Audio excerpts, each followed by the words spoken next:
Senhora presidente, deputada Analice Fernandes,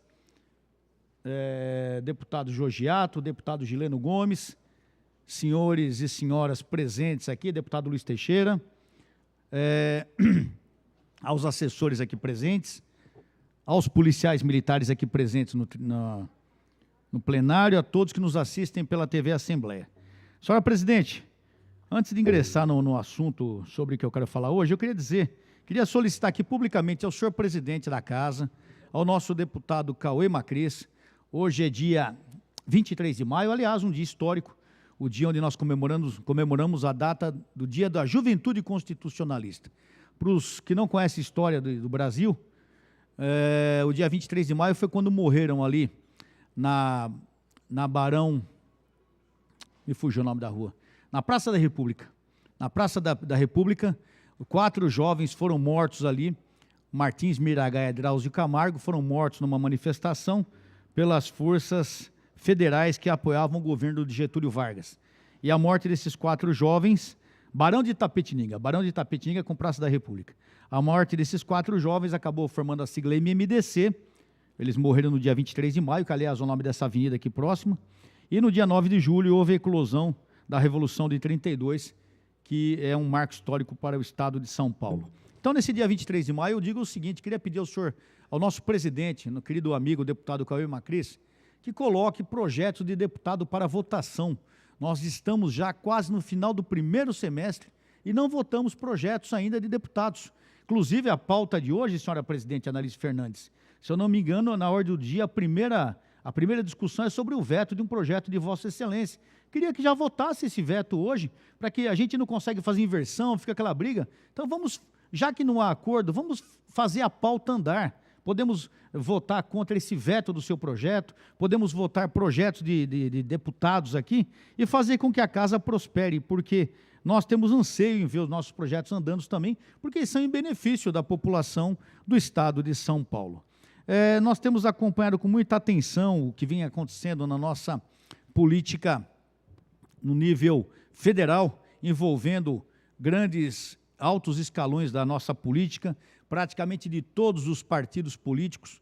Eu já disse nessa casa e repito, isso não é hora para discussão ideológica, e sim para nós juntarmos as mãos, os 94 deputados, a gente tomar vergonha na cara, deixar esse negócio de partido de lado, esse negócio de ideologia, e tomarmos os 94 deputados atitude no sentido de estarmos juntos para ajudar a população e nos posicionarmos contra todos esses políticos que têm trazido a vergonha nacional, o que nós hoje fazemos parte, que é a política. Então nós precisamos sim agir frontalmente contra isso. E eu estava lendo, senhora presidente, aqui a revista Veja desse final de semana, e aqui eu queria aqui publicamente fazer uma menção, até um elogio ao repórter que fez aqui a capa da revista Veja dessa semana, que em poucas palavras, em poucas linhas, ele sintetizou bem o que nós pensamos, bem o que acho que aqui ele diz, o que nós pensamos e já estamos brigando há algum tempo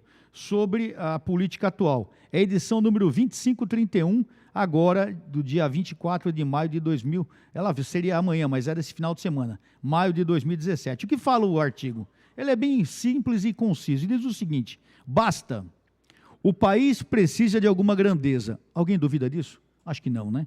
O país precisa de alguma grandeza. Grandeza dos homens públicos que ocupam os postos centrais do poder. Grandeza para que, nesta hora grave da vida nacional, sejam minimamente capazes de pôr os interesses do Brasil acima dos interesses pessoais, coisa que nós temos falado todo dia aqui.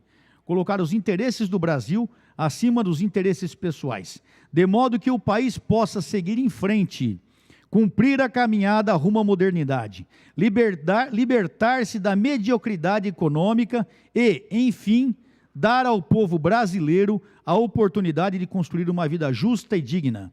Os milhões de brasileiros honestos não merecem ser punidos pela desfaçatez e pela ganância dos poderosos. Repetindo, os milhões de brasileiros honestos não merecem ser punidos pela desfaçatez e pela ganância dos poderosos. Então, eu queria parabenizar aqui ao presidente da Editora Abril e da revista Veja, por essas poucas palavras que sintetizam bem o que nós pensamos também. Nós temos que dar um basta a tudo que está acontecendo. Nós não podemos aqui, enquanto está todo mundo milionário aí, senhora presidente, Neguinho está lá em Nova York queimando o dinheiro que roubou do Brasil, e todo mundo brigando, nós estamos brigando entre, não nós aqui, porque eu acho que aqui a Assembleia está até bem pacífica nesse aspecto, cada um põe o seu ponto de vista, não há grandes assim problemas pessoais aqui. Eu acho que a gente tem mais problema ideológico pessoal, graças a Deus, que continue assim. Mas enquanto nós vemos aí os poderosos, os culpados dessa roubalheira no Brasil, cada vez mais protegidos, nós assistimos o povo se degladiando. Então precisamos mudar isso. Não podemos deixar o povo continuar se degladiando enquanto esses ladrões estão roubando o Brasil. Nós precisamos justamente fazer o contrário. É colocar essas pessoas na cadeia, fazer com que eles se degladiem e nós, o povo, estejamos juntos nessa mudança. Então eu quero aproveitar essas palavras, senhora presidente, pedir para que seja encaminhado essa parte do meu discurso de hoje ao presidente da Editora Abril e da revista Veja aqui, para que homenageie essa equipe que fez essa síntese do que nós pensamos realmente para o país. E para não deixar passar batido mais uma vez, eu quero aqui, fechando as minhas palavras de hoje, solicitar ao senhor governador do estado, o governador Geraldo Alckmin, no sentido de um reajuste urgente para o funcionalismo público. 3 anos e meio, agora em novembro, vão se completar 4 anos sem qualquer reajuste para a Polícia Militar, para o funcionalismo público. O país está perdendo rios e rios de dinheiro. Nós temos até um projeto aí querendo tirar dinheiro da SP-Prev, para não ser para mandar para onde, ou seja, tem dinheiro até sobrando, e nós não conseguimos dar um aumento ao funcionalismo público. Isso é um absurdo.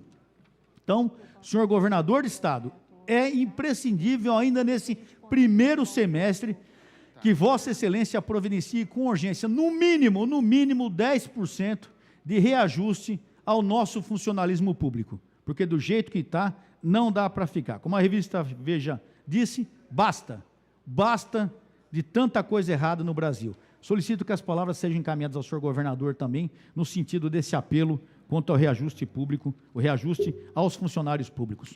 Muito obrigado, senhora presidente. Parabéns, deputado Coronel Telhada, pelo vosso pronunciamento.